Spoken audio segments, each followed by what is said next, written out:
Chapter 10. A New Danger. Ow. Wait, what? Gaara's throat had been hurting all morning, and just now he had tried to cough up some imaginary phlegm and a spike of pain had lanced through his throat, and in that moment he had tried to exclaim his pain and his voice had made a sound. It had lasted for a second, but he had most definitely said the word ow. He ignored as Draco looked back at him quizzically, before shaking his head and going back to what he was doing. Gaara tried to say more words, anything, gritting his teeth metaphorically through the pain, but he couldn't repeat the miraculous feat no matter what he tried to say. It was disappointing, but he supposed it stood to reason if you shook a broken whistle long enough, it was bound to make a noise eventually, however short it might be. He considered taking this unusual occurrence to their resident healer, but his previous experiences led Gaara to doubt that should he check himself into the infirmary, he wouldn't be able to check out again. Madame Pomfrey had made such threats before, and Gaara was in no doubt that she was the type of person to follow through on such promises. Plus, it was unsettling having to so closely skirt the truth of his demonic prisoner when his medical peculiarities came up. He had a lot of secrets from the people in this world, but truthfully the ones he was most concerned about were the truths of who and what he was, murderer and host of a great demon. Granted, it wasn't likely that they would come out over a physical, but it was a good enough rationale to stay away from that crazy medic. Good enough for him, anyway. He got a glass of water from the bathroom and wondered if he could manage sneaking into Madame Pomfrey's medicine stores of Snape's now carefully guarded potions closet. They were some of the most heavily warded places in the school, for good reason, but Gaara really could have done with getting some sort of pain relief, and his evasion of the medical wing aside, he knew better than take any potion given to him by his head of house. Seeing that he wouldn't be getting any relief from the annoyance under his chin, Gaara went for a stroll.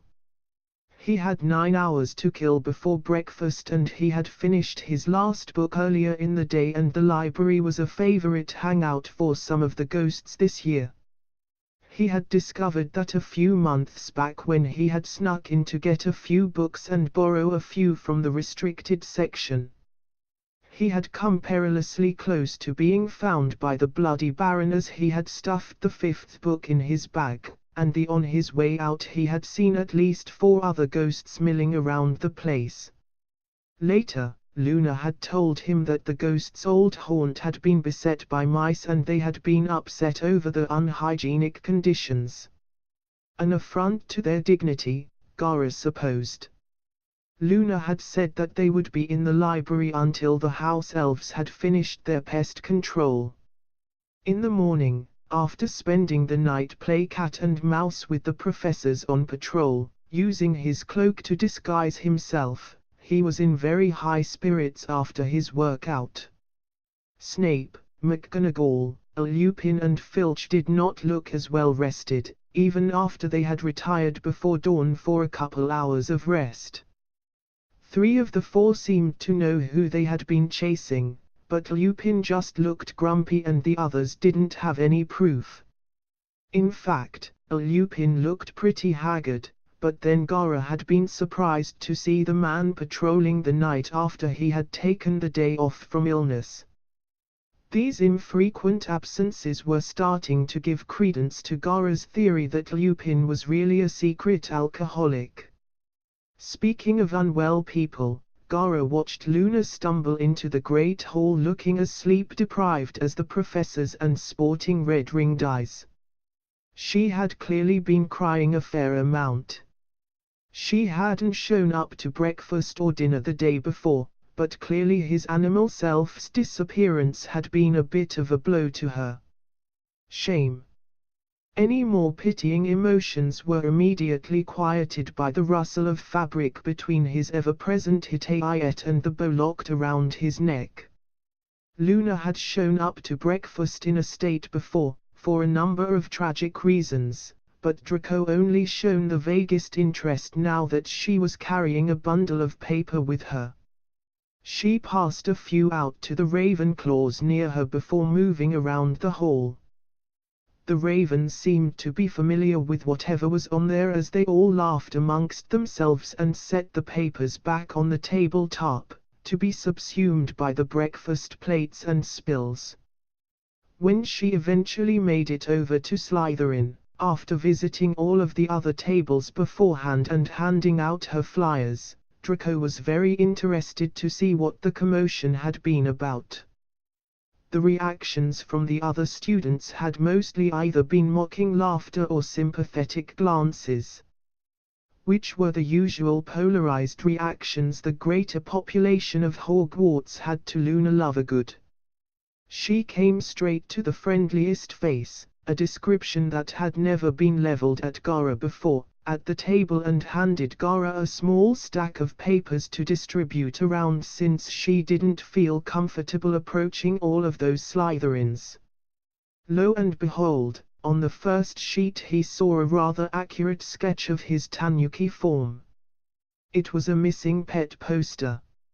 If he could speak now, he would have said a few words Tamrai would have frowned at. The posters, all identical by some spell or other, had the prominent and embarrassing sketch of his cute and cuddly, a description by some nearby 7th-year girls, form in the center, and at the top was indeed the word missing. Underneath it listed a couple of his attributes, including the blue bow. So now, if anybody saw it, it wouldn't simply be a humiliating fashion accessory but instead would directly link him to the ridiculous little fuzzball drawn on the dozens of posters handed out in the Great Hall and plastered to walls all over the castle. The posters even listed a reward of 4 galleons and 11 sickles, presumably all of Luna's remaining pocket money, which stirred only the most desperate for funds in the student body.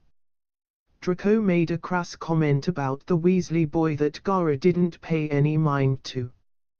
By and large, most people were convinced that this was just the latest imaginary creature Luna had concocted, but it certainly did spur on conversations around the tables.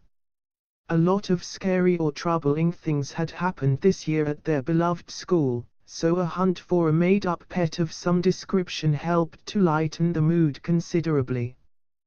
This was why, covertly, Dumbledore leaned over and asked Phileas to let Luna off without punishment for littering all over the school.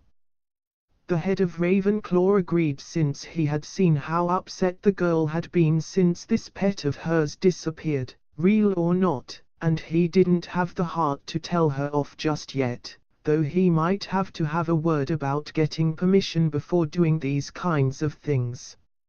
Most everyone thought Luna was crazy and Gara agreed, but at least he knew she hadn't made up the animal in question. If only. Over at the Gryffindor table, Ron was looking at the poster wondering if it was even worth looking into. The money would be tempting, funding his next foray to Honeydukes in full, but he also knew his sister's loony friend and wasn't entirely sure if there was any pet to find. Speaking of his annoying little sister, she had been the larger source of his recent family woes. Her crazy childhood friend aside, she had stepped up her creepy obsession with his best friend, so he had been playing interference all year. Then there were Ginny's gaggle of other contemptible friends who didn't hold the respectable measure of fear second years were supposed to feel towards their upperclassmen. Then there were the twins. Those two, who were usually just insufferable, had been planning something since before Christmas, and it was starting to make their youngest brother worry. Their birthday was only 2 months away, and that always yielded unfavorable results for everyone around them. What Ron had failed to appreciate was that his family issues and the ongoing drama that followed their group year to year had stopped him from flying off the handle at Hermione over the Crookshanks /Scabbers fight. What might have led to a months-long spat between the boy and girl had just become an uncomfortable subject when they had so many other distracting matters to attend to. And in that same vein, Harry had delved into his schoolwork, to Hermione's delight, to avoid lingering on the less glamorous aspects of his life. It was events like this poster, that was soon charmed to read "Wanted" instead of "Missing," and called it, Gara, the fluffy bandit instead of a rare breed of tanuki, that helped to liven not just the student body's mood, but the put-upon golden trios too. It helped keep their minds off of the continuous threats of impending doom, etc. The rematch between Gryffindor and Slytherin had delayed the official Quidditch season schedule by the better part of a month, so the match between Ravenclaw and Slytherin had only become more anticipated among the fans, students and a select group of dedicated alumni. That said, Sirius wasn't bothered in slightest, actually going to the trouble of decrying it because of that troublesome broom, and Gara didn't see the reason he would have to attend this match. Draco had thrown up before the match, something he hadn't done since his first game in his second year. He was beyond nervous, as he naturally would be, Gara supposed, considering the combination of his failing in the previous one and Slytherin's only remaining chance to win the cup riding on this match. It didn't make Draco feel any better that Gara had oh so helpfully pointed this out to him, more for Gara's own clarification than to inform the stressed blonde. After Draco had stumbled into the Slytherin changing room, Gara looked around for witnesses and considered walking away for the next hour. He could tell Draco he had been standing in the cheap seats with their housemates the whole match. Hell, he'd just end up feeling guilty the whole time anyway, he might as well go and be bored there. He soon regretted his sentimentality when the first gust of icy wind blew through him and he realized he could have been holed up in Gryffindor's warm tower right now. Half of the house had turned out to cheer against Slytherin, so he probably wouldn't have been noticed there for at least an hour. But no, here he was watching a game he disliked in weather that made him positively yearn for the arid desert sun he'd seen people burn under. At least Draco had somehow pushed through the nerves and was flying circles around Ravenclaw's Seeker. He didn't know if he could emotionally support his friend through another tragic loss like last time. He was nowhere close to stable enough to act as a crutch for someone else. Thanks to his hesitation in coming to watch the match, the nice seats up in the stands had long since filled. So Gara really did end up in the cheap seats among his fellow Slytherin supporters. And it was the strangest thing, the people surrounding him didn't seem to have the same level fear they used to towards him. He still had a clear bubble of clear space around him, but where once it was massive, not the clearance was about a foot. Any closer and his sand might have acted, but still it was a curious shift.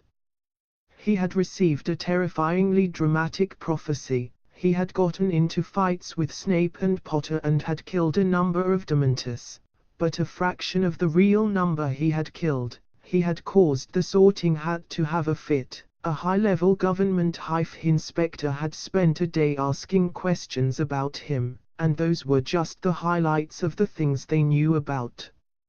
Evidently, showing up to Quidditch matches, being friends with a second-year Ravenclaw girl, one that used to be bullied frequently, spending all of one's time openly studying, going to the party of the year at the Malfoys and showcasing a shocking lack of guile or aggression, had continued the trend away from everybody fearing Gara.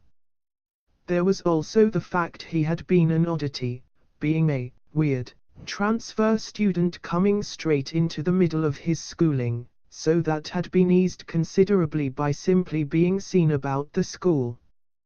Gaara had been thinking about his surroundings, so once again he had missed the actual moment the snitch was caught and the match was called. Slytherin had been 10 points up before the disproportionate number were added from the snitch, so with that score, Slytherin were back in the running for the school championship, and Draco looked like he knew that fact already, as he flew down to present the snitch to Madam Hooch. Slytherin were cheering loudly, belying their usual subtle natures. They would have passed for Gryffindors, though Gaara didn't think it prudent to say that aloud. He had amassed some goodwill in his house, and he'd be damned if he was going to waste it on an innocent insult. That sort of improved relations was perfect for when he beat up someone or blew something up. It was bound to happen. Now, since they had beaten Ravenclaw, Slytherin would be facing Gryffindor in the finals. They had one more match before then, but since it was against Hufflepuff, and the Badgers would have to beat Slytherin by over 200 points, they were assured of reaching the finals. And unless Ravenclaw beat Gryffindor, the Lions would be there too. Draco said he fully expected there to be a ruling on their firebolts by next year. They were giving them a disproportionate advantage. Gaara didn't see the problem with that. In his world, the people with the better weapons would naturally win, unless someone else's skills made up the gap. He had never fully understood the concept of sportsmanship or fair play. In for a penny, in for a pound. Gaara was already freezing cold, so he supposed he might as well wait for Draco to finish changing and walk in with him. Plus, he could enjoy his friend's feelings of triumph for a change. Bask in the glow of a Quidditch hero, as Draco had described his performance in the previous year. Gaara, did you watch? Draco's mood had taken a U-turn. Gaara nodded. Where were you? I looked in the stands. The sand trickled out as Gaara turned towards the castle. He wanted to be warm again. They were full. I stood with our house. Oh, right. Draco was trying to remember where he had seen the gap in the spectators, but there hadn't been one. So either Gaara was lying and he'd been hiding somewhere near a fireplace, or the other students had gotten over their fear of his roommate. Were you really there? Gaara sighed. Yes, I was there. I stood next to Miss Bulstrode. She cheers very loudly. Draco couldn't argue that, but... Wait, when you say next to, do you mean, like, right next to? Yes. Draco was surprised, so surprised he almost forgot what he had just been doing and how excited he was supposed to be. That lasted until they crossed paths with the first classmate on their way to the dungeons. Then Draco was back to good cheer, amplified by Gaara's good news.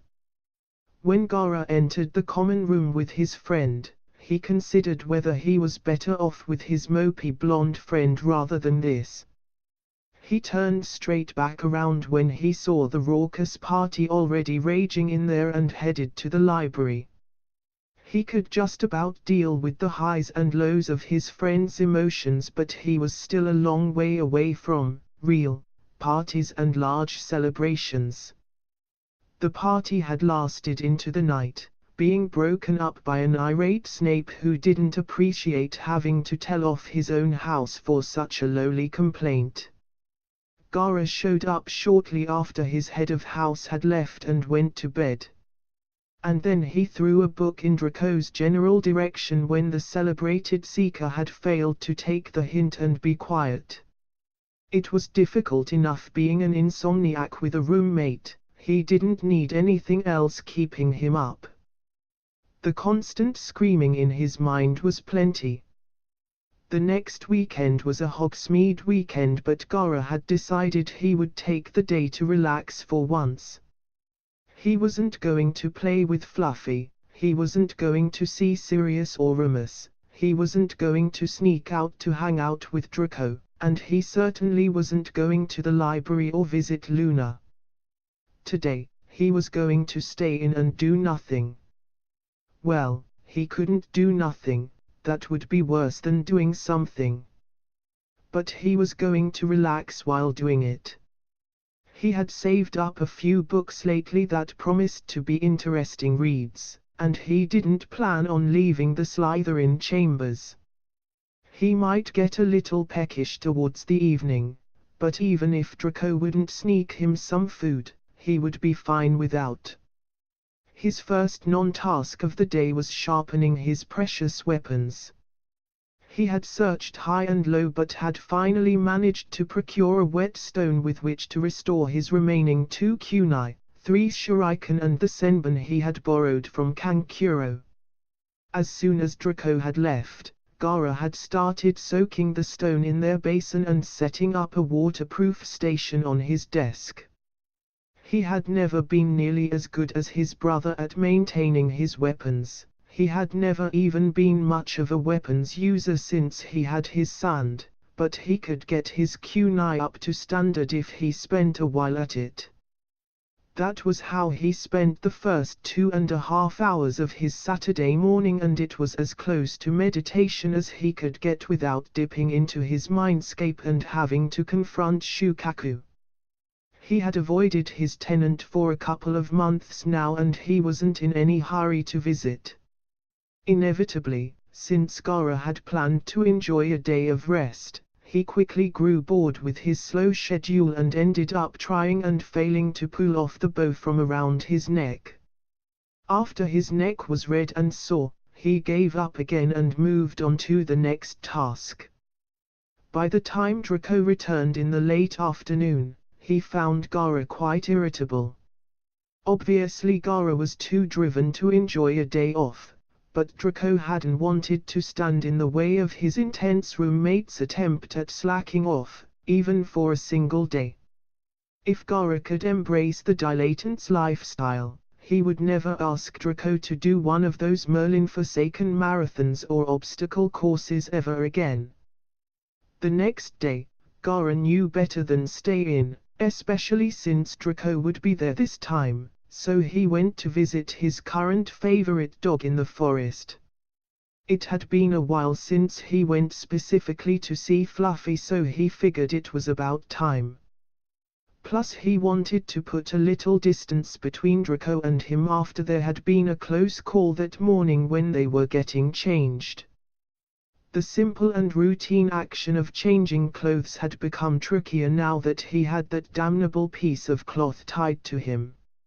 In any case, having Draco anywhere near the thing put him on edge, so he was going to soothe his nerves in the only way he knew how, by wasting an afternoon on a dumb, slobbering creature, and not Sirius. It didn't occur to the book-smart redhead that he had stressed himself out the day before trying to relax by doing nothing when he could have done one of the many pastimes he had in this world to unwind. Overthinking was the least of his problems. He continued his slow attempts at training the great beast, interspersed with liberal amounts of playtime in between. And then who should show up but Padfoot, looking particularly pleased with himself for finding not only Fluffy but his favorite, living, scary-eyed redhead, Lily. He changed back into human form immediately. "What are you doing here with the Cerberus?" Gara looked back at the three-headed dog. "I've known Fluffy for quite some time." "Well, why didn't you say so?" He cracked under Gara's unyielding gaze, and then though wait, did you say Fluffy? Did you name him Fluffy? Sirius looked like he was going to crack up any second. No. He was Hagrid's pet. Fluffy took that moment to nuzzle Gara's entire back with one of its noses, pushing the easily irked boy forwards a step or two. "He's mine now," Gara wrote out. Fluffy might as well be his since Hagrid hardly visited the dog anymore. "He's yours." Sirius couldn't believe it as he looked from the diminutive boy to the house-sized dog. Gara stared for a second more, then clicked his fingers and pointed in front of his, and Fluffy jumped straight to attention and ran from behind Gara to stand in front of him. Gara then held his palm up and Fluffy sat, and then he pointed down and Fluffy laid down. Sirius was gobsmacked. This was strange, even for Gara. "Well, I have to admit, I'm impressed, Lily." Gara turned his 100-watt glare on to full beam when he heard the demeaning moniker. People weren't afraid of him anymore. He had this stupid bow around his neck, Luna was trying to capture him for a pet, and he didn't need another reminder of his diminishing menace. His dignity was under constant threat. Wilting further under the evil eyes, Sirius fell back into his dog form. He told himself it wasn't out of fear from a 15-year-old, it was because Adamanta might sense him and bring a full flock of them. Watching the man turn into a dog properly this time, Fluffy barked excitedly from his position on the forest floor, but didn't stand back up until he got a nod from Gara. After which, Gara had to remind himself he wasn't watching two normal dogs romping around in the woods. He was watching an escaped convict in a dog's body playing around with a giant three-headed hellhound. He dealt with an inordinate amount of strange things in his day-to-day life, but he liked to state it plainly every now and then for the sake of his strained sanity. Sighed, he gave up and 3 sticks for the dogs to chase after. Sirius might have been smarter, though it was a closer call than it should have been. Fluffy had the obvious advantage in size and speed. When he grew tired of it, he walked away without a nod to the animals, knowing Fluffy understood him by now and not caring what Padfoot would think. When he got back to the castle, he thoroughly washed his hands and went to see Draco. The castles were always quiet during the evenings, the school's temporary rules calling for students not to wander the corridors after classes in groups less than 4 unless under 3rd year, in which case they had to be escorted by a professor. The latest measure against attack from the dastardly Mr. Black and scarily reminiscent of the threat they had lived under last year. Naturally, such rules didn't apply to Gara, so he walked through the empty hallways with impunity until he reached his defense against the dark arts classroom. Sadly, that was where he bumped into Potter, quite literally. Harry had been walking from the other direction, having snuck away from the Gryffindor Commons since he didn't want to cause a fuss, having multiple people escort him there and then go back to the tower. He had been thinking about all of the powerful magical things he would do if Sirius jumped out of each darkened corner he passed, when he had walked into an unexpected stone wall. When he looked up from the floor, the stone wall he had walked into quickly broke up and sifted back into Gara's gourd, and his current nemesis didn't seem at all sorry. He had the gall to pretend to be surprised when he saw Harry on the floor, as if he hadn't made it happen. What was that for? Gara looked at Harry and put the pieces together. My apologies. It's automatic. What? Don't lie. You just knocked me on my back. It's involuntary. An automatic protection. Immediately Harry wished he had something near him to throw at the Slytherin's head to see if he was telling the truth. What's going on out here? Lupin asked, peering out from the door at Harry picking himself up off the ground and Gara sporting the clueless look he wore whenever he wasn't glaring. Nothing. Harry ground out, hiding none of the resentment he felt towards Gaara as he walked into the classroom. Gaara looked at the retreating figure and then at the professor and shrugged and walked in as well. The tutorial went about as well as they usually did, with Lupin focusing closely on Harry's Patronus since it was such an advanced technique and required careful supervision now that he was practicing on a boggart. Every now and then, he would give Harry a short break and check up on Gaara, who was working on much simpler spells.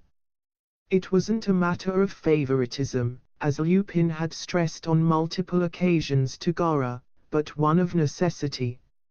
Since Gaara wasn't likely to get hurt or hurt himself, at least not with the exact spells Lupin had set him on. It was amazing that Gaara had still managed to cast a bouncing ball of bright something or other at a wall and have it come right back at him, from the innocuous illusion charm he had been trying to cast. True to function, his sand had jumped up to block the incoming spell, and after a bright flash, a tennis ball-sized chunk of glass fell to the floor. How can he be so bad at that? Harry not quite whispered at Lupin. Gaara turned to scowl at the rude teenager. Sure, they didn't like each other and had at one time come to blows, but there was no call to be so discourteous. Lupin frowned, understanding that Harry was baiting Gaara. That's enough, Harry. Just concentrate on your own work and leave Gaara to his. I know, but should he be embarrassed? I've seen first years with more. Harry, I said that's enough. Lupin was not about to let a fight break out under his watch. It's not my fault he's dumb as well as mute. Oh, that was it. Gaara had killed for so much less. He shoved his unnecessary wand back into his pocket and turned to his quarry. Lupin watched this happen and stood directly between them. Harry, I'm going to have to take 5 points from Gryffindor for your rudeness, and another for ignoring my instruction. He then turned to address Gaara, and if I see a single grain of sand within a meter of Harry, Gaara, I will refuse to teach you any more outside of lessons. Gaara figured it was a bluff, but if he wanted to knock Harry about he would hit Remus first. It suddenly didn't seem worth it. Lupin started, You're both 14. I'm 13, sir. Yes, fine, okay, you're both young men now, you aren't children. You need to start acting a little more responsibly. Harry, you shouldn't let your emotions get the better of you, and you certainly shouldn't be starting fights. Lupin didn't mention that he thought Harry shouldn't be starting fights with people who might kill him. And Gaara, you shouldn't be rising to every challenge that you're presented with. You need to find some other way to release your pent-up anger. Remus was feeling very chuffed with himself for rising to this teachable moment, until responsible adults drink while they're meant to be looking after children. Gaara wasn't entirely sure what the rules were. Before Harry could peer around the professor and see what the freak had written with his sand, Lupin jumped forward and brushed it out of shape. That was a separate issue. We need to be getting back to work before dinner, he said quickly, ushering Gaara back to his corner of the room and motioning for Harry to do the same. When Gaara was back to working on his upper second-year spells, Lupin returned to Harry and tried explaining some of the more advanced magical theories behind the Patronus effects on Dementus. Sir, Gaara mentioned that his sand protects him automatically. Do you know what spell he uses to control it? This time, Harry had the good sense to keep his whispers between just them this time. Well, I don't like to discuss other people's affairs behind their backs, but since this is clearly a matter of contention for you two, I might as well. But, I'm afraid the answer is that I do not know what magic Gara uses specifically, or even if it is an exact spell or if it's some form of wordless, wandless magic. Isn't that really advanced, sir? Yes, it is. Which points to it being something else entirely, since Gara has his difficulties with magic. There is also the possibility that his sand itself is a charmed or enchanted object, which is still unlikely but not impossible. The fact is that no matter what it is going to be something rather unlikely. Harry digested this. He had assumed the teachers were all in on the secret of Gara, but it seemed he was just as much a mystery to them as him. But what about the automatic thing, sir? Well, obviously the sand cannot be fully sentient, but objects can be enchanted to react to threats or certain actions. For instance, he got a mischievous gleam in his wrinkled eyes. He pulled out his wand and leveled it at the back of Gara's head. He shot out a burst of red sparks towards his friend and trusting pupil, but before it could impact on his head with the force of a gentle slap upside the head, a thin tendril of sand flew up and intercepted it. Gara looked around as if someone had said his name, saw the sand and turned to the other occupants of the office. Lupin and Harry were looking the other way, and Harry didn't have his wand, so he assumed his sand had sense of fly or something else. He shook his head and called the sand back into his gourd, going back to his work. Lupin smirked and was happy when Harry did the same, reminding him so vividly of similar exploits he and James had gotten into. And thus we can conclude a certain level of autonomy in Gara's sand. Sir, you knew my mother and my father. Yes, I did. Lupin was wondering where this would lead since they had discussed that topic at length before. It's just, I know you haven't invited everyone to have extra tutorials with you, and I was thinking the reason you were willing to do it for me was that you knew my parents. But I was also wondering why you were tutoring Gara as well. Well, I suppose it is true that I took an extra interest in your education since I knew James and Lily so well, but that isn't the reason I am helping you here. You are a phenomenally gifted young wizard and I want to make sure you are still being challenged. More harm than you know has been done by witches and wizards who have grown bored and tried to push their own limits. Not to mention your peculiar problem with the Dementus, which did require a solution. Now, as to Gara, that was in a way the opposite. He has struggled with magic since he arrived at Hogwarts and was already at a disadvantage because he was put straight into the third year. I didn't want him to be left behind. Oh, Harry said, I guess that makes sense. It's not only that, though, Harry. Gara is odd, there's no denying that fact. Lupin continued after Harry snorted in agreement. He is a stranger in the school and in this country, and I thought it would help him to not feel so alienated if he had a friend amongst the teaching staff to help him. Harry didn't bother asking why Gara's head of house hadn't filled that role, since he wouldn't have counted on Snape to do it even if he didn't have that weird vendetta against Gara. Still, it was a strange feeling to come to understand Gara a little bit. Where exactly does Gara come from, sir? No one seems to know and none of the professors will answer. Lupin thought quickly. That's not for me to say, if Gara would prefer people not know. I've said more than I should already, but I want you to try to understand Gara a bit more. I know the way people think about Slytherins, and I know the way they act, but they aren't all evil, and Gara most certainly isn't. If you say so, sir. Harry said, deferentially.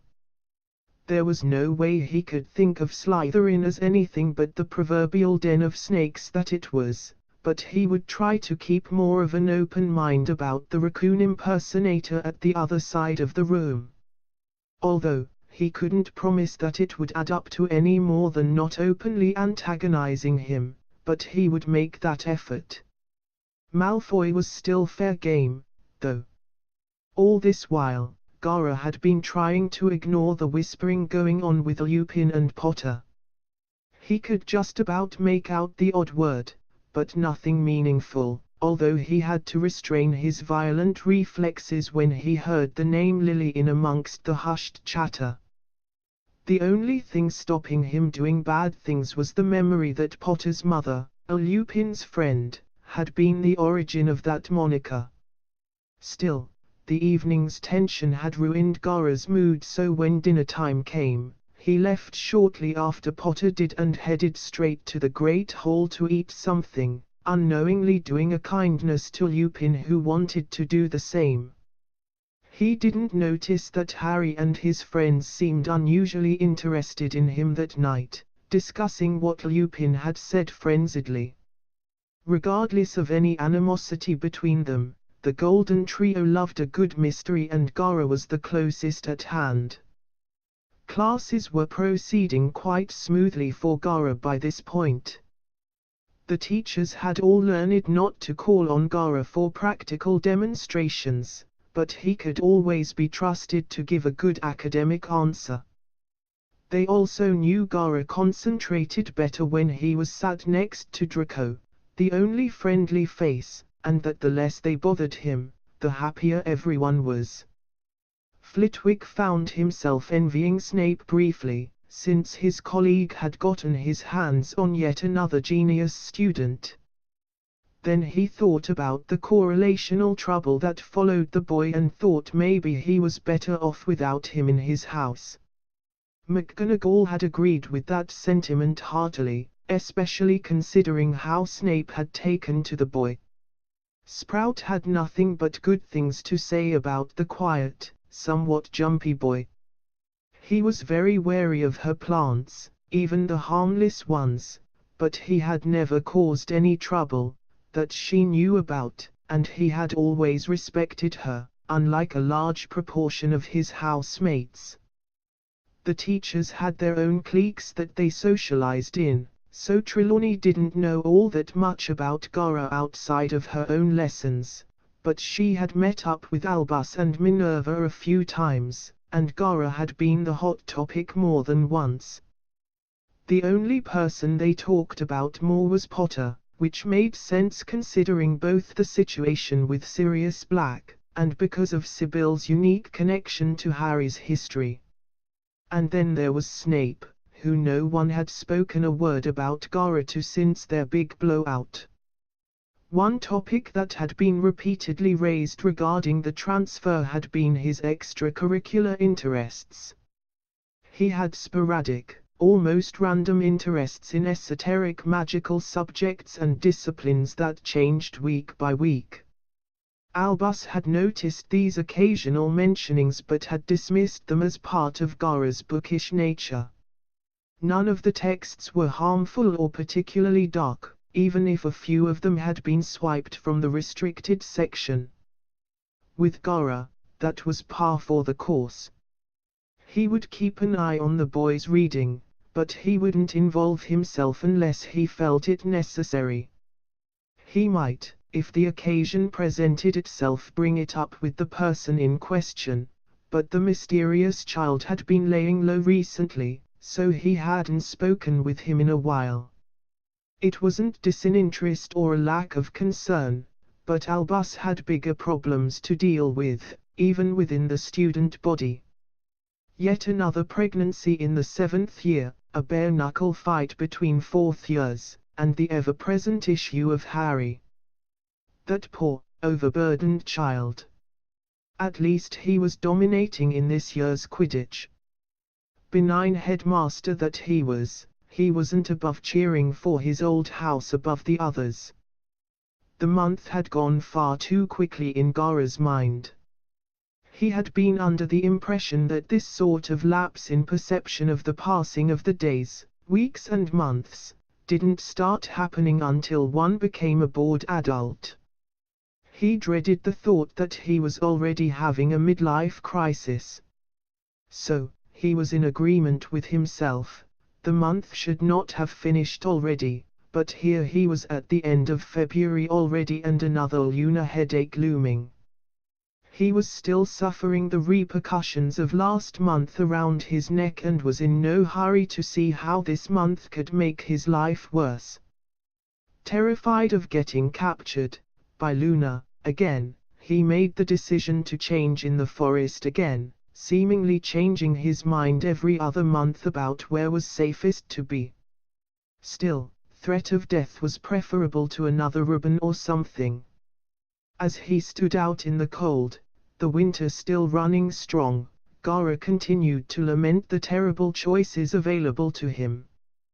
He had brought a burlap sack to store his clothes in for the night and hung it on a branch to keep it away from the damp and frost. He was getting entirely too used to all of this, but with a sigh he felt the shift fall over him and suddenly he was a Tanuka demon human.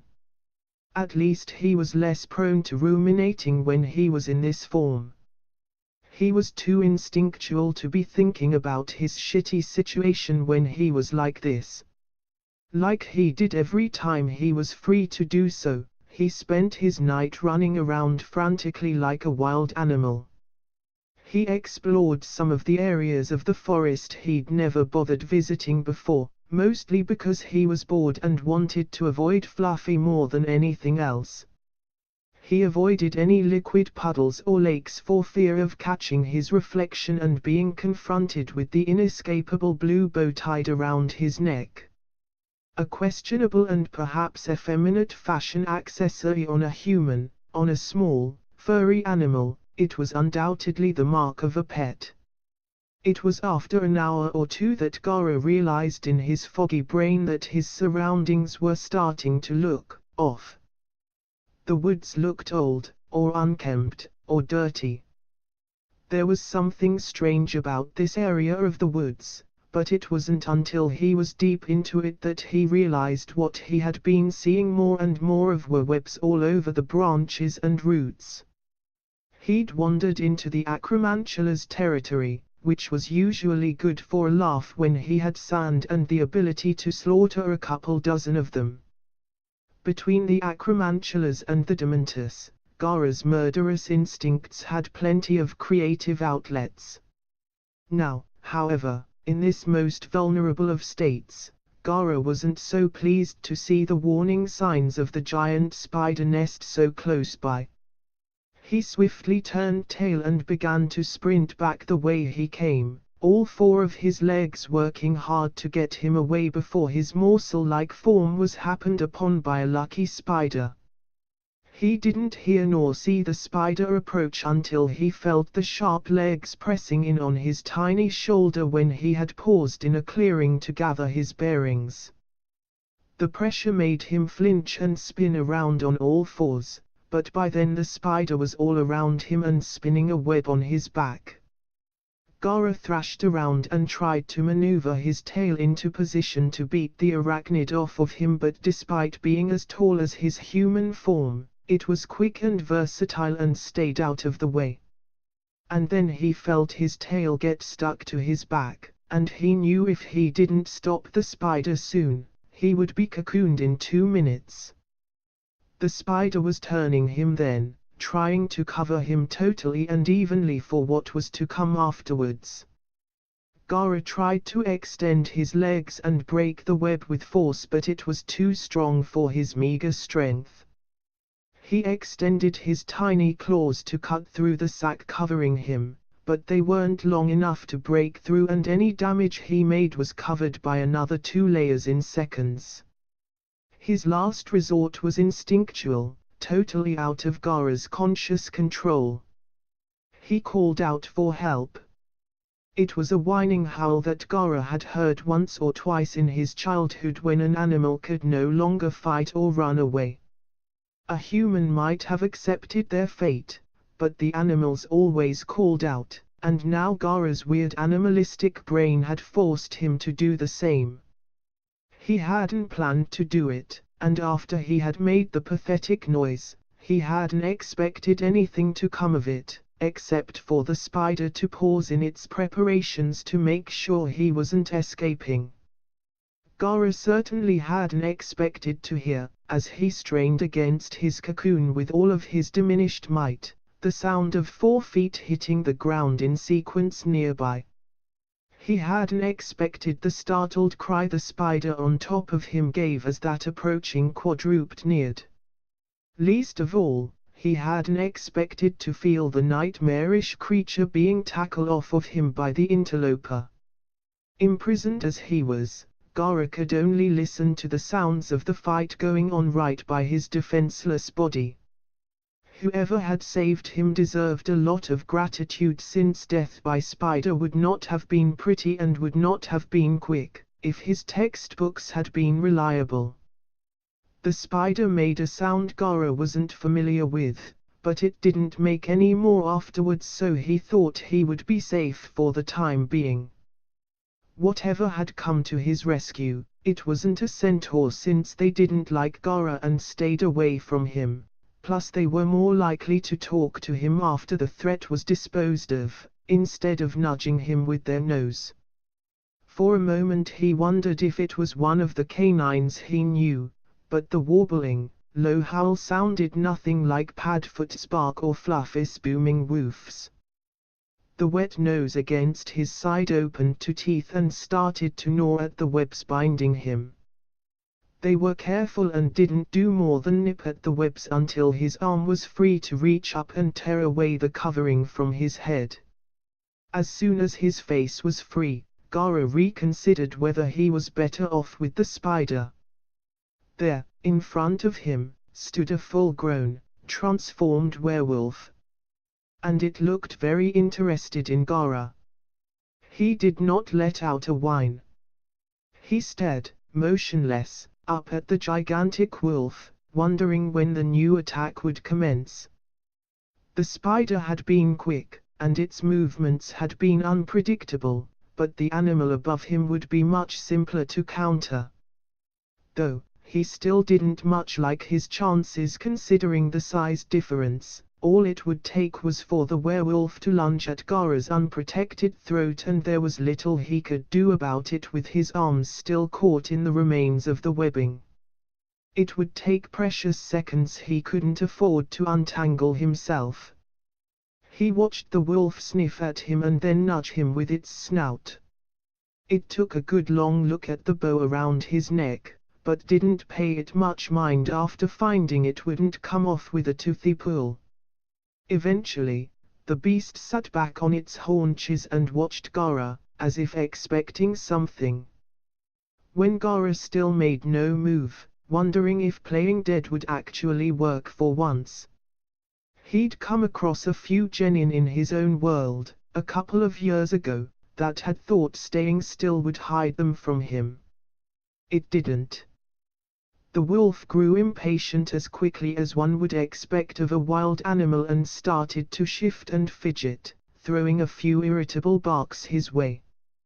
When it looked like the wolf would move back towards him, Gaara ever so slowly climbed out of the ripped cocoon. He immediately dropped down on 2 forepaws when the wolf gave him a look bordering on aggression, but now he was up, he still didn't want to move. Last month had been humiliation, this month was unsettling. Gaara had always been the predator in his life. He had killed so many, and yet here he was, nothing more than prey, struggling to move before a bigger threat. Was dignity some foreign presence in this world?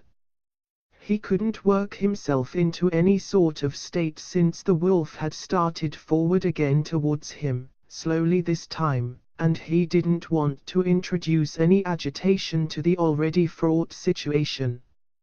As best he could, Gaara tried to act casual, moving slowly but not fearfully. The wolf continued to examine him, clearly trying to figure out what Gaara was, or perhaps if he was edible. Eventually, when Gaara's tail had casually swayed into a position where he could swing it full force into the wolf's side to get enough of a lead to run away, the wolf gave one of his large, blue-tipped ears a lick, woofed, and then started to jump about. Gaara had seen this exact behavior very recently, though watching a playful canine hop around was less amusing when it was an adult werewolf with perpetually dripping fangs and a number of scars crisscrossing its body. Gaara had two options at this juncture: he could swing his tail and make a run for it, hiding from the wolf until dawn, or he could play along, quite literally, and try not to upset the big bad wolf.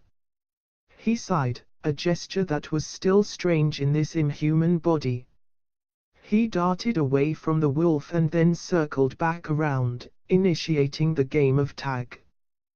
Gaara had heard about werewolves, about how they were vicious to everyone and everything that wasn't one of their own, about how they transformed, and how they could transfer their plague with a bite or a scratch when in their animal form.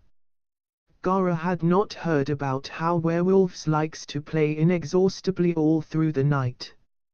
More than once, they had played tug-of-war with a stick or root one of them picked up. Gaara would be brushing his teeth as soon as he got to his room. By the time the sun ought to be arriving soon, Gaara was worn out, a feeling he had not come to associate with his tanuki hybrid body. Seeing as they were both human when the sun was shining, Gaara was hoping the adult creature would let him leave before they both reverted, since he didn't feel like being exposed, in both senses, to some stranger. The probable Hogsmeade citizen would likely feel the same if he had retained his faculties like Gaara did. The wolfsbane potion did wonders for the disposition of werewolves, Draco had explained in lieu of Snape for obvious reasons, but it was still the animal in control. At the beginning of the night, Gaara had thought the being was unmedicated and thus likely to attack, but it turned out that it had been dosed and was instead jovial. The werewolf took a sniff at the lightening skies and went bounding off into the woods without a look back at his companion for the night. Gaara would pretend it never happened, and the wolf wouldn't remember enough to contradict him anyway. He went running towards he left his clothes the night before, desperate not to change before they were in his arms. As he made his way, Gaara considered how his last few moons had been pretty awful. He'd been chased around the castle, he'd had a quiet one, then Luna had kidnapped him, and tonight he had been attacked by an acromantula and a werewolf. That was how he would tell the story, if ever there came opportunity to tell it, that he had bravely fought off the giant spider and the wolf, and escaped with his pelt and his dignity in one piece. Speaking of the little Ravenclaw girl who was one small step out of sync with the rest of the wizarding world, she had been up the entire night frantically searching the entire castle from top to bottom, including the surrounding grounds for her lost fluffy pet. Well, that had been the plan. She had been interrupted before she could make it outside, caught in the middle of a yawn by McGonagall, who always stayed up an extra hour on full moons because of the students' tendency to make mischief. Bloody lunatics. She had dragged Luna back to the Ravenclaw dormitory and had woken Flitwick in his adjoining quarters to dish out the necessary reprimand. Luna had received a week's detention for breaking curfew, but all she cared about was not finding her cute pet Tanuki. And the adults hadn't cared at all, thinking her latest hunt was just another eccentricity. It was so frustrating always being right and never being believed, sometimes. Draco, on the other hand, had had another sound night's sleep. Originally, Gaara had been knocking Draco out every full moon in various ways to avoid the questions about his disappearance during the night. But since Gaara rarely went more than 4 days without spending a night outside of their dormitory, He had realized assaulting his friend on those specific nights would leave more of a trail than just pretending he spent the night elsewhere again. A part of him would miss inflicting that minor violence against his pompous roommate, though.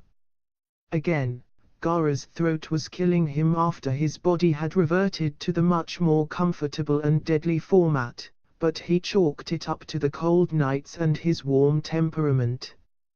He suspected he was suffering from his first cold, according to the symptoms he had been told about. His one and only friend back home had managed to catch one before visiting sooner that one time, and everyone had mocked him for catching a cold in summer.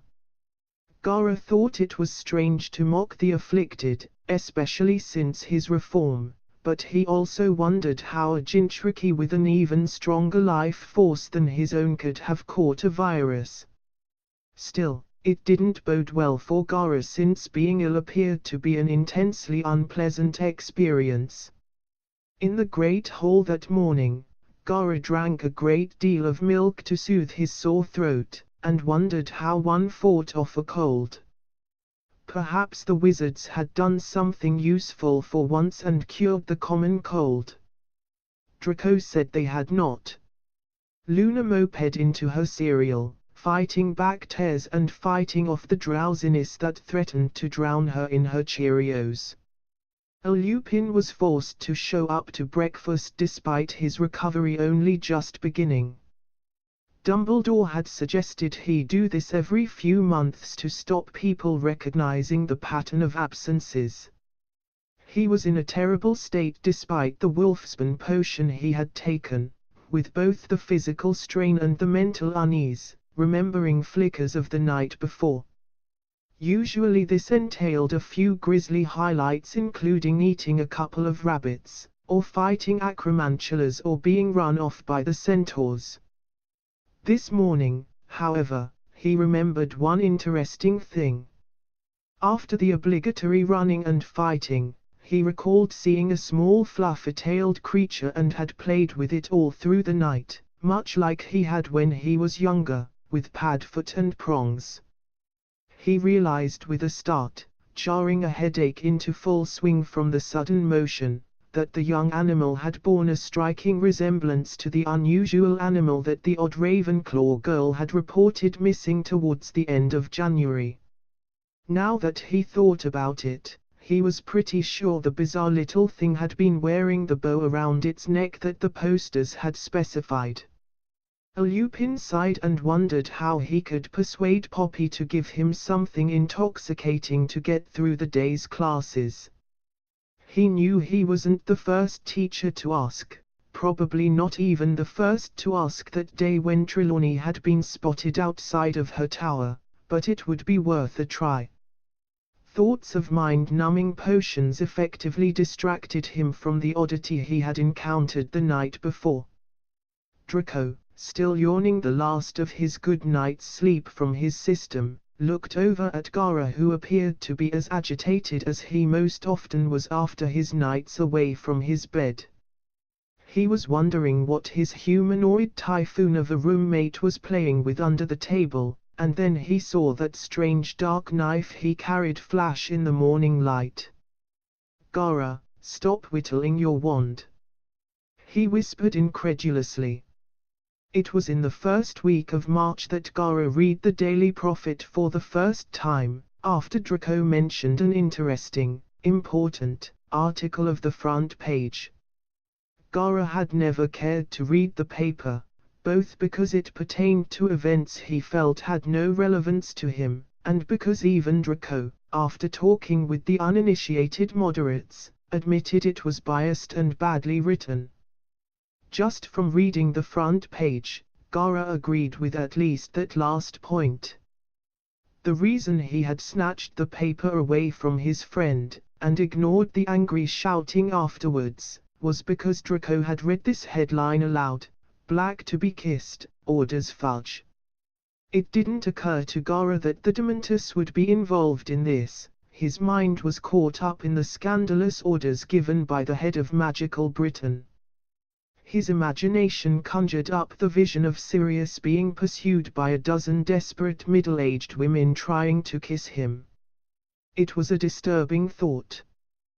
Then he read the rest of the article and was immensely glad he hadn't broadcasted his immature musing to anyone close by. The truth of the matter made him feel sick, understanding how damaging the loss of a soul could be someone. In theory. The article told of how the investigation had failed to apprehend the fugitive and that the administration was redoubling their efforts, highlighting the increased patrols, because they didn't want to bring anyone's attention to the Dementus.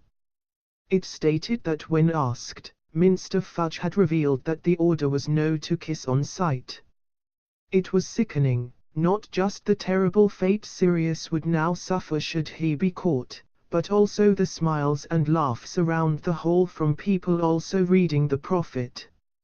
Maybe it was because he had never been involved in the criminal justice system in his home village, or because the individual villages had their own centralized systems so they were simpler. In any case, the injustice being perpetrated against Sirius was entirely foreign to Gora, and very upsetting. Granted, Shinobi could be framed and taken in as traitors, but they were always thoroughly interrogated. They almost always found out if a person was innocent or guilty once they were in T&I cells of any village. As Sirius told it, he hadn't even had a trial, the convoluted Earth version of interrogation, as far as Gara understood. Suddenly cross with the student body, Gara was happy to follow Draco back to the dormitory where he was less likely to do something malevolent. That thought lasted until Draco stopped in front of the one room in the dungeons that Gara had stepped foot in for months. Technically he had burgled the closet opposite the potions classroom not too long ago, but he hadn't stepped foot in Snape's actual classroom since their spat. Gara couldn't blame Draco for his double take when he turned around and saw him. Gara walked quietly, as anyone in his profession would, so it was perfectly understandable that he had been overlooked. "Oh, Gara, I didn't see you. You should, go ahead to the dorms. I'll see you in bit." Draco was rightfully nervous. Snape had the hearing of some kind of sonar-capable animal, and there was no telling what he would overhear through a door or when he pop out. The door creaked open. Snape poked his head out of the door, expecting half of what he saw, a student needing advice on an assignment, content to interrupt his precious and rare free time, spent working, without any due regard. He had not expected to see Gara, of all people, stood next to the student, that he would have helped anyway, after the griping. Snape had been in a comparatively goof mood until that moment. "Don't tell me you want to come back to my class," he said, his eyebrow quirking along with his lip. Gara didn't answer, he just continued to stare. "Because, while the headmaster may have strong-armed into letting you join my class, I have a much higher standard for admittance, and you certainly do not measure up. I don't care what Lupin has been filling your head with, you're still useless. I won't permit dangerous entities into my potions laboratory."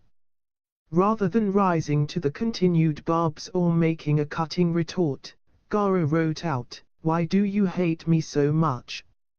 Snape took a moment to look at the question, something passing over his face before twitching back to his contemptible default. "You are a killer, boy. I don't care what lies you have been plying Dumbledore with, we both know you have killed people." Draco was wide-eyed, hearing some of his worst suspicions mentioned bitingly, aloud, and not seeing any kind of denial or anger on Gara's face. "I know that look, those eyes. It's disgusting, seeing that look on those eyes. Any magic you learn would only be an effort to bolster your fighting power, and I will not be a party to that. Worst of all, I hate reminders, and you are a product of some sort of war. I don't care which one, or where, but you were used as a weapon and you do not belong in this school. Draco watched, very upset by the exchange but unsure how to break it without being pulled in, as Gara had been verbally assaulted and just stood there and took it. That had been the worst part.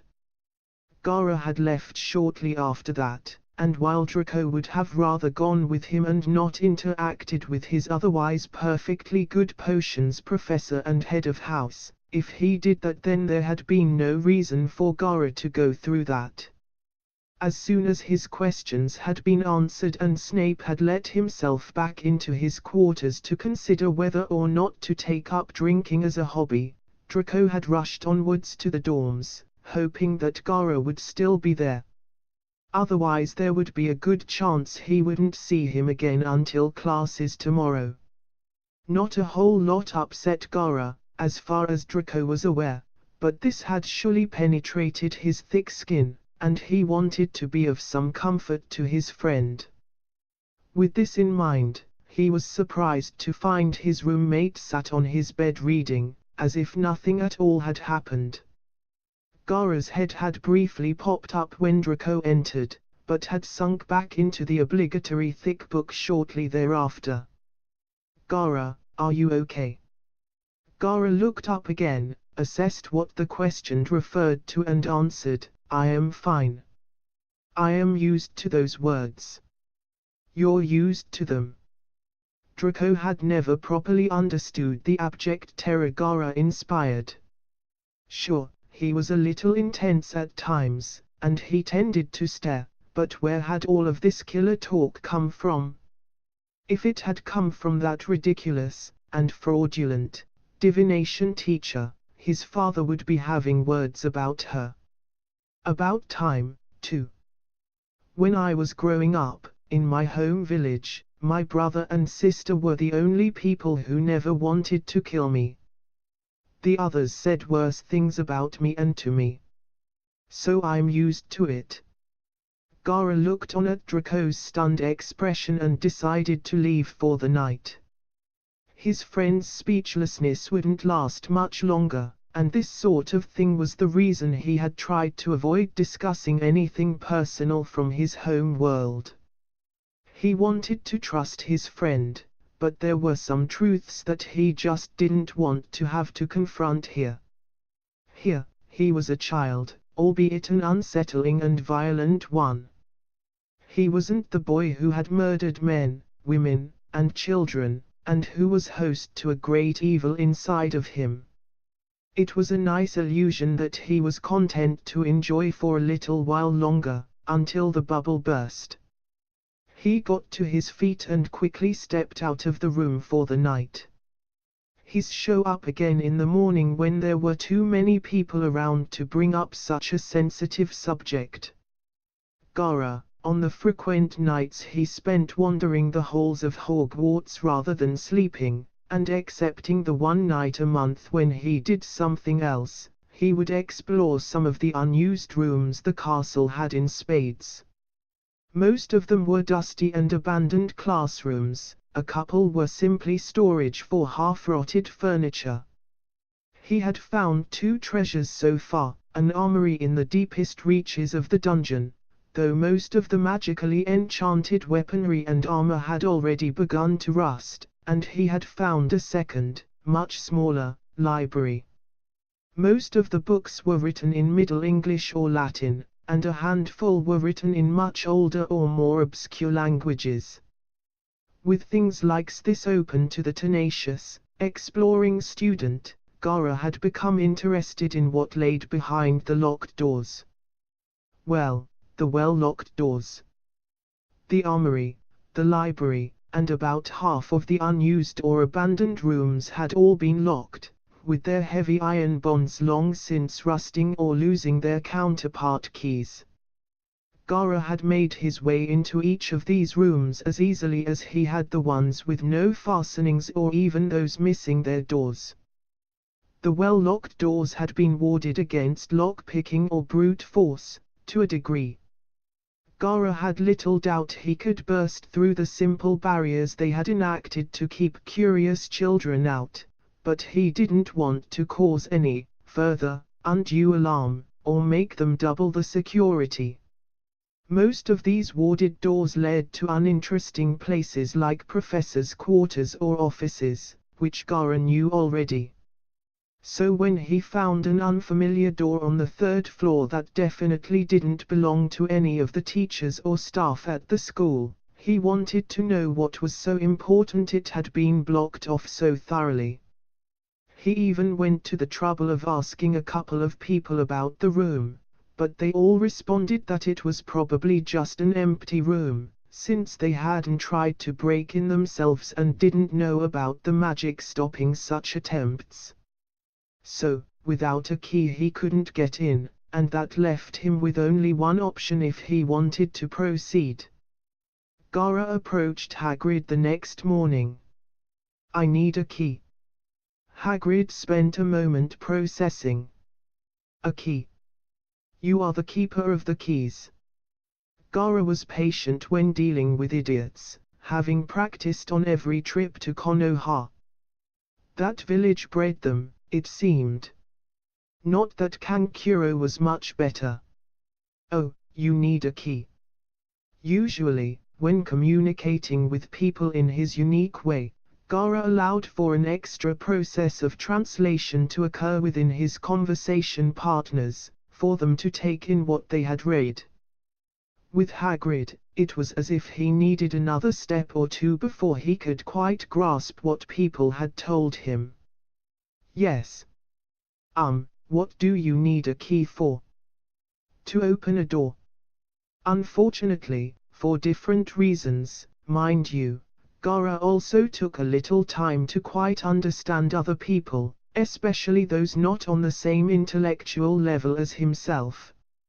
So the conversation continued in this disjointed way with neither of them quite sure what was going on or why it was taking so long to say it. But eventually Gaara was entrusted with a large cumbersome brass key that should, if Hagrid knew the school as well as he said he did, open Gaara's problem door. It hadn't really occurred to Hagrid that the sensible third year was asking for a key to locked door, and that perhaps he should have asked Dumbledore or one of the other senior staff members why the door was locked.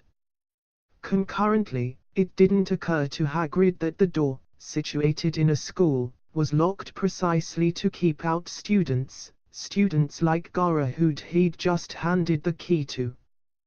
Being who he wasn't troubled by his slip-up until Dumbledore reprimanded him a week later. Gaara was happy that he had tried the upfront approach first, before resorting to the convoluted plan already formulating in his head to rob Hagrid of his keys when he was asleep. Instead, that night he returned to the mystery door and slid the key into the decayed lock. It took a bit of force to push the hulking door out of the way. It clearly had not been opened in a few years. Instead of the school treasury that he had been secretly hoping for, more for the validation of his efforts than for any personal greed or gain. If he wanted money, he could just rob Draco for less effort. He was underwhelmed by what he saw. A mirror. Granted, it was probably one of the most impressive and ornate mirrors he had seen in his life, if a tad dusty, but it was no more than that. The frame was golden, but wooden, and there were no treasures, weapons or books around or behind the thing. This led to one conclusion, that the mirror itself was somehow special. Most probably enchanted in some unforeseeable way. He debated whether to risk looking into the reflection, lest he fall a foe of some curse or other. He had enough torments in his life already.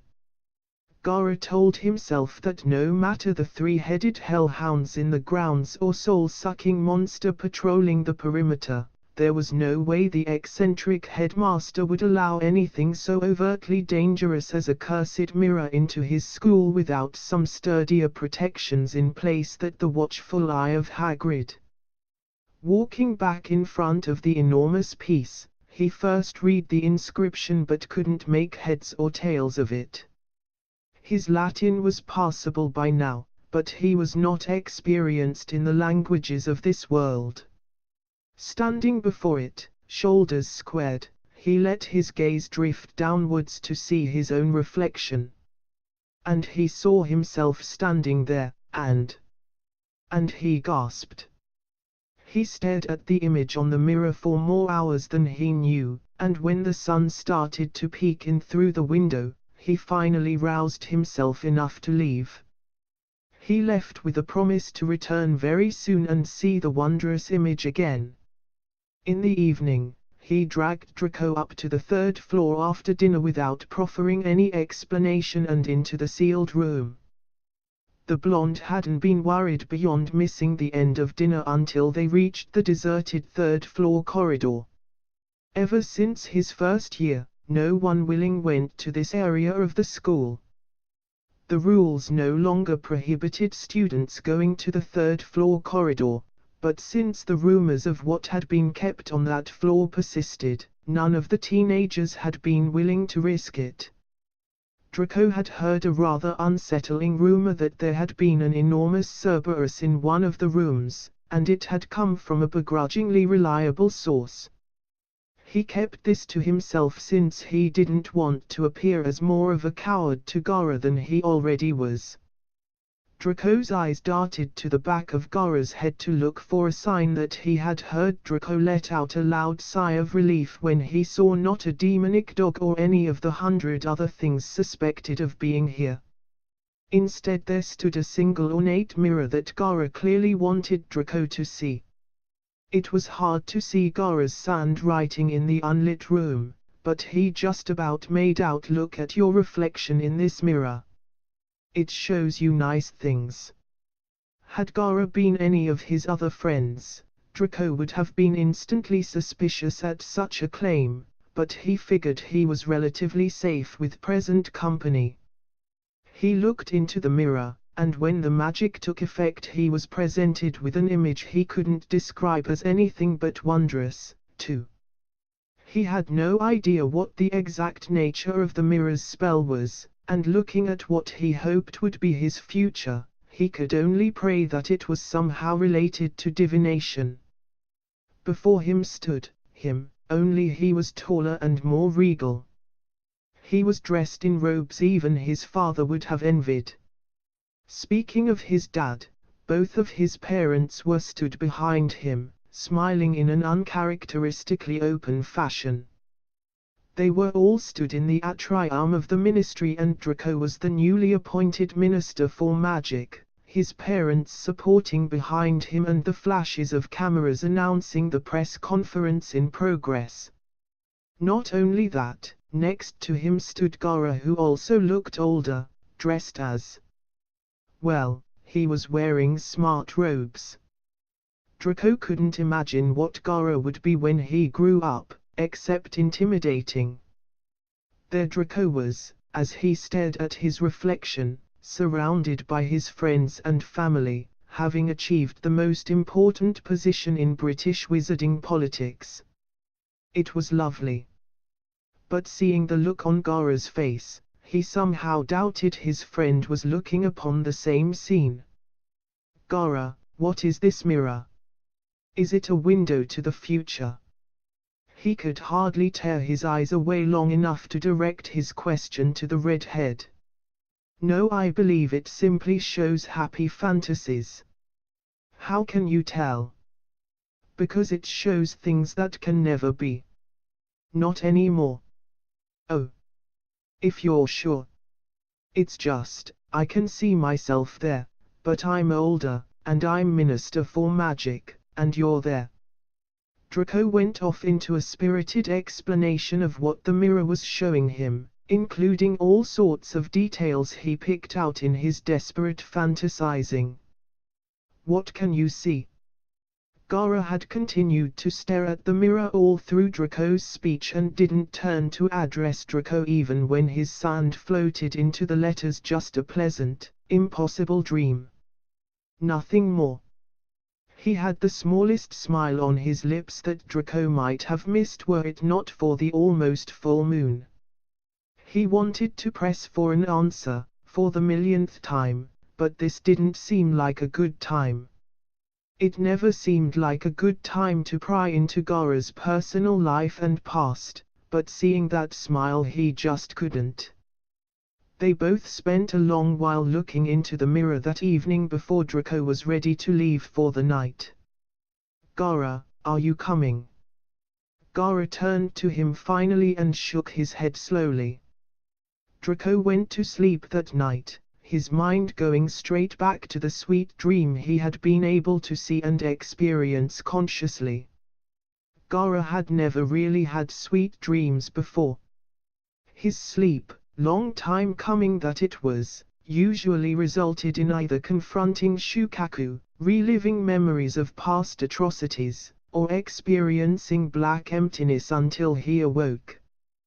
The latter was most common, but none of the options approached happy dreams. The moon was speeding up its orbit, Gara thought. He believed this so strongly he had suggested it to the astronomy professor, this hypothesis, but she had laughed at him. Gara would have suspected some sort of conspiracy were it not for the corroborating calendar that also insisted a full month had passed since his last transformation. Sure, it felt like he had been cursed with this confounded bow around his neck for at least a year already, but otherwise it seemed like only a week had passed since he had last suffered his monthly humiliation. In January he had been kidnapped by Luna and Beraband, in February he had almost been eaten by a giant spider and forced to play with a great big werewolf. He weighed up his options all of the day before, but eventually reason won over pride and he was forced to admit he probably shouldn't rush back into the forest. To be safe, he transformed as far away from the Ravenclaw dormitories as he could just to be on the safe side, which just so happened to be in the dungeons. An unexpected issue that this placement caused was the proximity to Slytherin and the corresponding patrol route that Snape followed. He was assigned to guard forward/watch the dungeons and lower castle most evenings, except those nights when the other lazier professors had the night off. Snape could only dream of such luxury. This night, he was in his monthly foul mood after having been forced to give away one of his most profitable potions to one of the people he hated most in the world. He couldn't wait until Lupin got himself fired and would have to go back to struggling to pay for the Wolfsbane potion. Recently, irony of ironies, the looming threat of Sirius Black had kept most of his students in check since they didn't want to risk sneaking about the halls when a murderer might try to break in. As such, when he saw a small movement in the dark, he moved swiftly after it. Mrs. Norris never strayed into the dungeons when Snape was patrolling them, mostly since she was never apart from Filch for long and they tended to leave Snape on his own, but he also believed Mrs. Norris didn't like him. None of his Slytherins owned a cat currently, being an exceptionally rare pet among the snakes, so he knew whatever he was chasing shouldn't be down here. Gara had rounded a corner only to spot his hated head of house standing there, presumably on the lookout for intruders, curfew breakers, and other oddities. Since Gara was 2 of 3, and because of their hate-hate relationship, he had automatically turned tail and darted back behind cover. He hid with his back to the wall, carefully poking his snout back out to check if Snape had spotted him.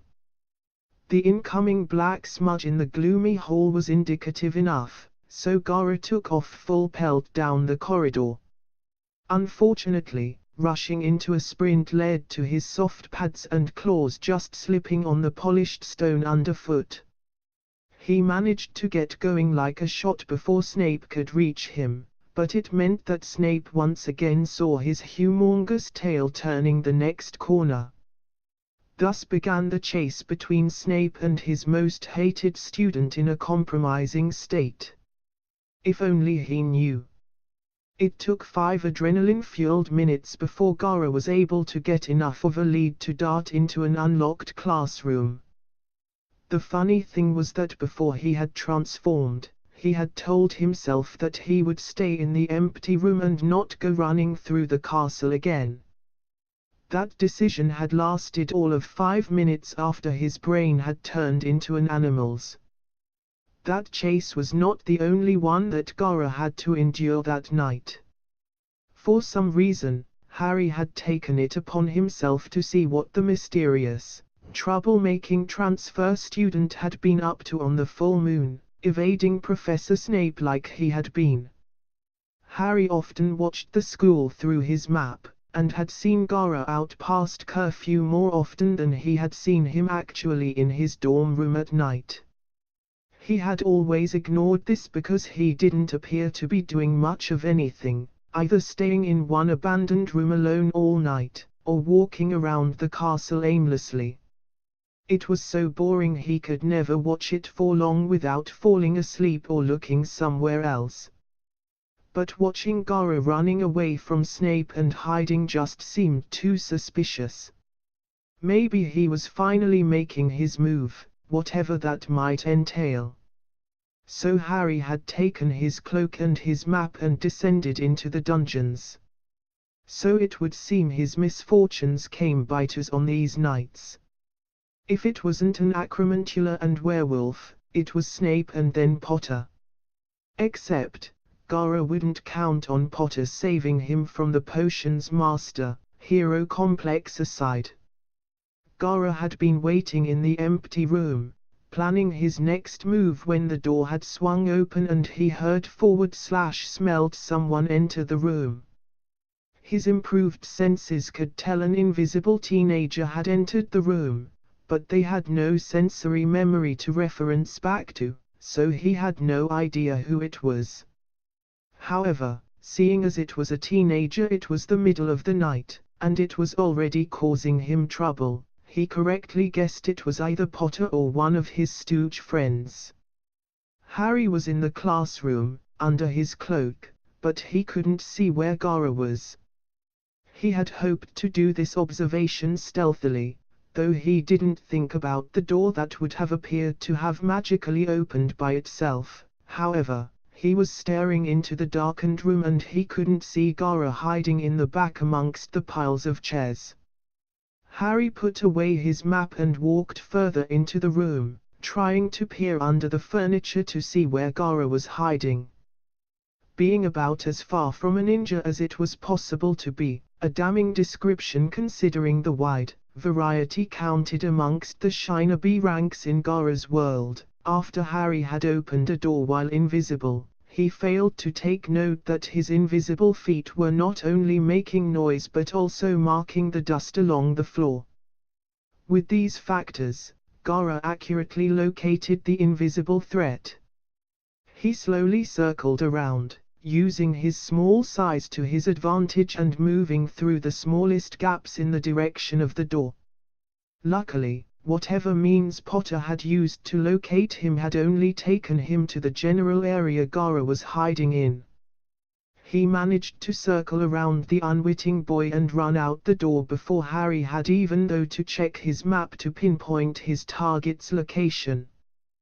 When he did, he understood that Gara had somehow hidden from sight too and had snuck past his and out the door. Seeing the direction Gara was headed, he tucked his cloak into his trousers and took off running, needing all of the speed he could muster. He had seen Gara running on the map before and it seemed like he was moving even faster than usual. He was onto something. Gara was on all fours, sprinting down the hall, running towards the stairs. He had wanted to stay away from the upper floors and Luna at all costs, but running the risk of encountering her was better than risk being caught by Harry. His other blonde friend might have been deranged, but that was better than being captured by an enemy. Well, he wasn't sure if he wanted to credit Potter with such a title, but he certainly wasn't a friend. Potter was an unfriendly acquaintance. Granted, he didn't seem like the type to hurt an unfamiliar and innocent, animal, but the greater danger was his transformation. He couldn't let someone he was on poor terms with discover his secret. What Gara didn't know was that Harry wasn't following a strange animal around, that he had somehow tracked. Instead, he was following Gara, but he had yet to catch a glimpse of the boy. The high-speed chase around the castle continued for an hour. No matter how fast or evasive Gara was, he was always found by Harry, who was entirely lacking in stamina to keep up with the trained Shinobi forward/animal. More often than not, the chase turned into a protracted game of hide and seek, which Gara didn't think was fair considering Harry clearly had some sort of magical parchment to track him and was in his own body. There was no way a civilian child could have come close to catching Gara if he was in his own body. The fuzzy little psychopath nearly had a heart attack when he skidded around a corner and saw Luna standing there, facing the other direction. First Snape, then Potter, now Luna. All he needed now was Draco, Sirius and Orochimaru to join the chase and his night would be complete. His luck won out for a change as he was able to slink back the way he had come before she noticed him. As he continued his cat-and-mouse act with Potter, Gara knew that these transformations were getting to be too much of a liability. Sometime around 2 in the morning, the unexpectedly tenacious Gryffindor had given up his chase as he became convinced that Gara was messing with him. Whatever the slimy Slytherin had been trying to hide he could have easily hidden and then confronted Harry with impunity. Clearly Gara had been running all around the castle to keep Harry awake. The next morning, Harry was beyond tired, being repeatedly reawakened by Hermione and Ron. It was that morning that the trio realized why Gara had those bags around his eyes, seeing some lesser versions around Harry's after one night of trying to keep up with him. Hermione used the word insomniac, which Ron liked, mostly because it made the Slytherins sound crazy. It took Gara a further half hour before he had realized Harry wasn't following him anymore and he could finally make his way back to the dungeons. The running hadn't been all too bad for his overflowing energy, but the stress was driving him into the ground. He hadn't rushed on his way back down the school, considering all the while when it would become an appropriate action to go on a good old killing spree. He went back to his changing place and prepared for the shift. He still had hours before it would happen, so he tried something he hadn't before, sleeping in animal form. Granted, he spent the better part of an hour setting traps around the room to stop anyone sneaking up on him while he was out. It was more of a nap, lasting only 2 hours, but it was among the most peaceful night's sleep he had ever gotten. It was what Gara imagined sleep was like for normal people, none of the screaming, demons or mental battles to retain his sanity. When he woke up again, he checked and found none of the traps had been disturbed and he had less than an hour until he changed again. When he did change back into his small human body, he once more questioned his sanity in that form. After a night where he had done little else but flee from multiple pursuers, he had napped in the dungeons. Maybe he should just taken heed of that instinct that had told him to take a potion and hide in his trunk all night. Something to calm him, maybe sedate his wild side a little while he was curled up tight in his trunk in his room. He could even knock Draco out and just stay in the room, but that ran the risk of one of Draco's braver friends knocking on the door. If Draco didn't answer, they might get a prefect to check on them. Luna had not given up her search. She never would, she told herself. She had looked all night, avoiding the patrolling teachers and ghosts with the ease that came with practicing. She had found faint signs all over the castle, stray tufts of fur, scratch marks on the stone, all since the last cleaning a few days before. Her housemates had told her she was entering into a new form of weird. Her father had applauded her training. If she wanted to grow up to track rare and exotic creatures, there would be no better practice.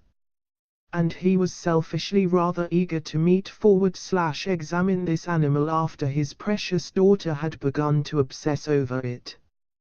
He remembered the first creature he had obsessed over. Over the course of 3 years, 2 broken broomsticks, a search by Auras and 16 angry centaurs, he had found the beast and met his darling wife. And the less said about the 2 centaurs who weren't angry, the better. Luna had followed the signs of her dear, lost, fluffy pet down into the bowels of the school, and there she found a room she thought it must be hiding in. Animum Revlo. Luna whispered, pointing her wand directly at the door. As she had practiced at Hagrid's hut, the door started to glow a little before fading a little, assuring her that an animal was most definitely in there. Luna, crazy though some might describe her, wasn't so out of her mind that she wanted to heedlessly pursue her lost pet and risk scaring it even further. The thing was clearly skittish, solitary, and didn't like being trapped, so she couldn't run into the room flinging spells. She wasn't a Gryffindor after all. With that in mind, she sat down in front of the door and hoped none of the teachers had recognized her pattern and decided check if she had stayed in bed after midnight on this particular night. She would wait until the morning if she had to. She had even been napping during the afternoons in the past couple of days to ensure she wouldn't fall asleep. In the room, Gara was crawling in his skin, his animal mind fully used, being allowed to run around freely by now. If he did want to lock himself up for these things, he would most definitely need tranquilizing. When the sun rose, Gara decided to devote some of his research time to try and resolve this worsening issue of the full moon nights. He had a month until his next one, however long that would actually be, so he figured that would ample opportunity to fix the issue. It was after Gara had put on his trousers and was pulling on his shirt that Luna crept conspicuously into the room.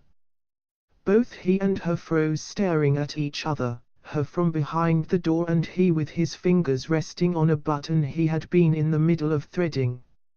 "Oh," Luna said, her mind whirring back to life after the short crash.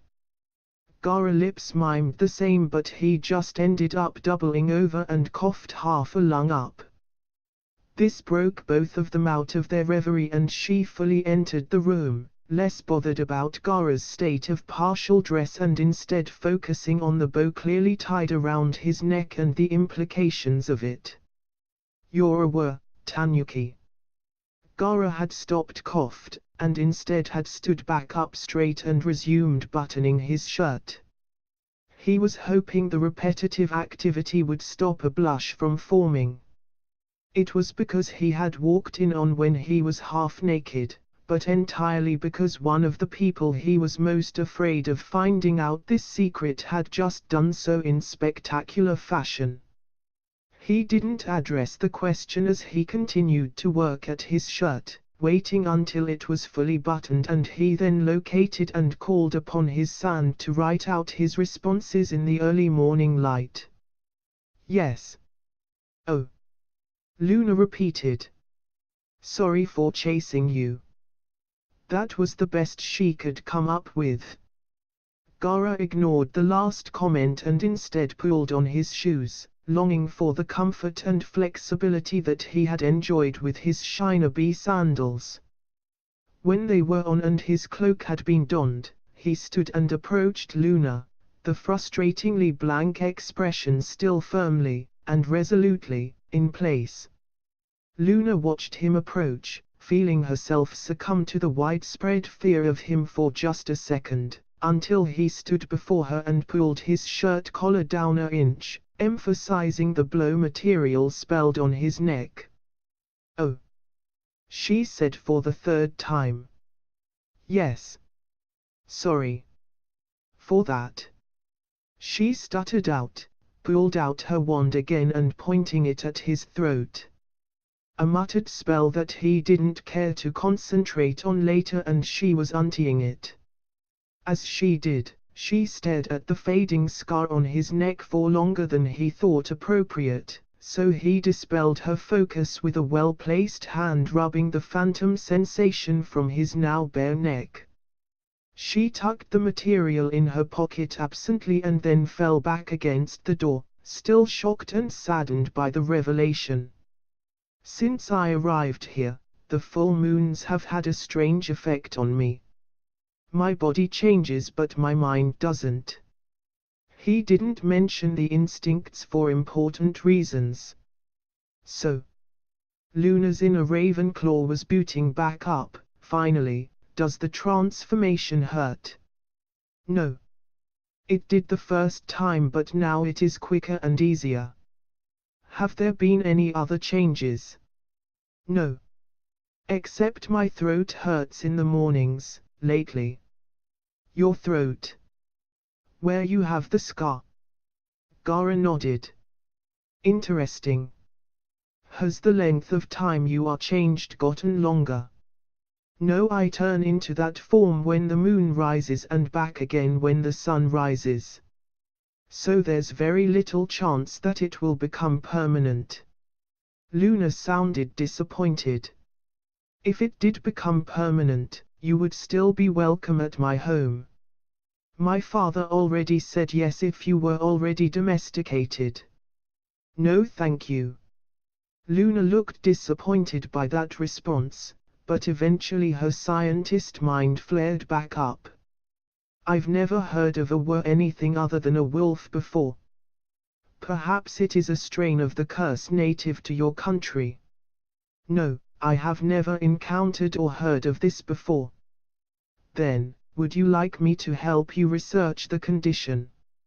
If there is anything in the school library, I'm sure we could find it.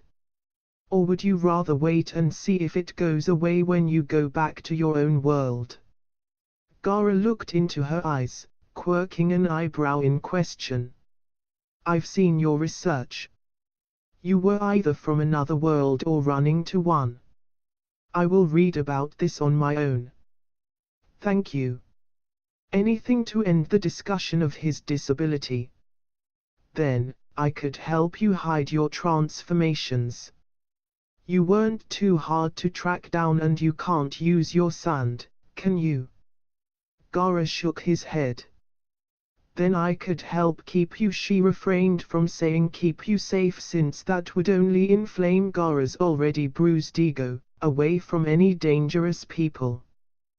"Thank you. I will consider that." Which meant he would tell her to stay away from him during those nights, under the guise of diverting attention. With any luck, this morning would be the last mention between them of this supremely disturbing subject. "So, how long is your tail exactly?" "I never got to measure it." "Or not?" Harry had watched Gara the next night, but it happened to be one of the rare occasions that the insomniac weirdo spent the night in his own room, slumbering next to Malfoy.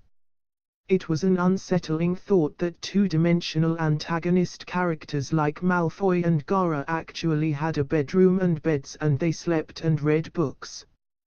He shook his head lest he start considering his enemies as people. The night after that, Gara had snuck out again, and he was staying in one place consistently this time, on the third floor.